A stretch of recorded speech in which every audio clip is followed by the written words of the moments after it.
আপনারা যদি লক্ষ্মীর ভান্ডার স্ট্যাটাস চেক করতে চান তাহলে মোবাইল যদি থাকে তাহলে মোবাইলে ক্রোম খুলবেন, ওখানে লক্ষ্মীর ভান্ডার সার্চ করবেন, বা আপনাদের কাছে যদি ডেস্কটপ বা পিসি থাকে সেখানে আপনি লক্ষ্মীর ভান্ডার সার্চ করে নেবেন।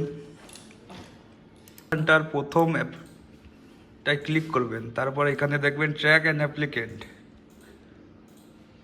অ্যাপ্লিকেন্ট স্ট্যাটাস, এখানটায় ক্লিক করবেন।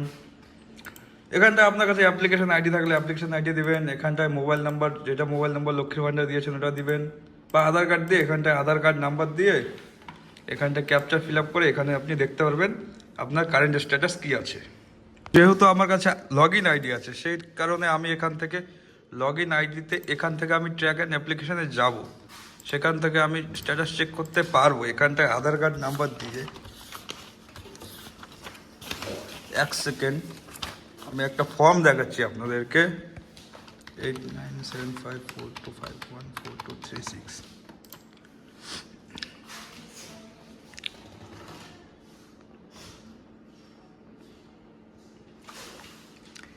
এখানটায় দেখাচ্ছে নো ডাটা ফাউন্ড, মানে এটা এখনো এন্ট্রি হয়নি, ব্লকের এখান থেকে এন্ট্রি হয়নি।